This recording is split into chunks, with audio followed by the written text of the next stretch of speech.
Pinostehan ng higit 100 ng barko ng Maritime Militia ng China ang Recto Bank na pasok sa Exclusive Economic Zone ng Pilipinas. Problema ito para sa mga Pilipinong mangingisda, bukod pa sa nawawala rin ang mga inilalagay nilang payaw sa lugar. Magbabalita si Gio Robles. Mga barko ng Chinese Maritime Militia bumungad sa Bureau of Fisheries and Aquatic Resources o BIFAR sa pinakahuling resupply at patrol mission nito sa Recto Bank. Pasok ito sa Exclusive Economic Zone ng Pilipinas pero inaangkin din ng China. Nakasama ang News 5 sa biyahe ng BRP Datu Pagbuaya ng BIFAR mula Orion, Bataan noong April 18. Matapos nga ang 2 araw na biyahe sa laot ay narating na rin natin ang southwest portion ng Recto Bank. At pagkadating nga natin dito sa lugar ay kapansin-pansin ang mga pulutong nitong Chinese Maritime Militia vessels. Nakakalula sa laki ang mga sinasabing fishing vessel ng China kung ikukumpara sa sinasakyan namin na BIFAR vessel. Itinuloy pa rin ng BIFAR ang pagbibigay ng krudo sa mga Pilipinong mangingisda. Habang sa malayo, nakabantay ang barko ng China Coast Guard. Hindi ito lumapit at nagsagawa ng dangerous maneuvers, pero nagbaba sila ng rubber boat na may mga China Coast Guard. Saka kami inikutan at minanmanan. Nakuhanan din ng BIFAR ang paglapit ng rubber boat na ito ng China Coast Guard sa isang militia vessel.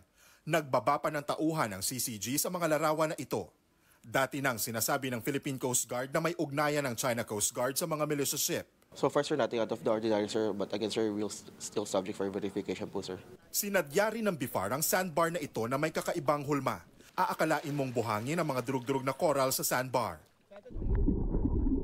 Maging sa ilalim ng tubig, kitang-kita ang mga patay na corals. Hindi pa malinaw kung itinambak ito sa lugar. Inabot naman ng 2 araw ang pamamahagi ng tig 1,000 litro ng diesel sa 24 na bangka ng mga Pilipinong mangingisda. Isa sa mga nabiyayaan sina JR Ortiz na galing pa raw Lapu-Lapu City. Sinamahan ko si JR na manisid ng mga pugita sa Rosal Reef na sakop ng Recto Bank. Kwento niya, halos 3 linggo na raw sila sa laot. Kung siya ang tatanungin, gusto raw niyang siya na ang huling mangingisda sa kanilang pamilya at hindi nasundan ng mga anak ang yapak niya. Mahirap rin dito sa dagat, sir. Opo, delikado. Delikado ang dagat, sir. Bukod dito, problema rin ang nawawala nilang payaw o artificial na tirahan ng mga isda. Gaya ng inilagay noong April 4. Binalikan ito ng BIFAR. Matapos ang ilang oras, 2 ang natunton. Malaking tulong ito para maparami ang huli ng mga mangingisda.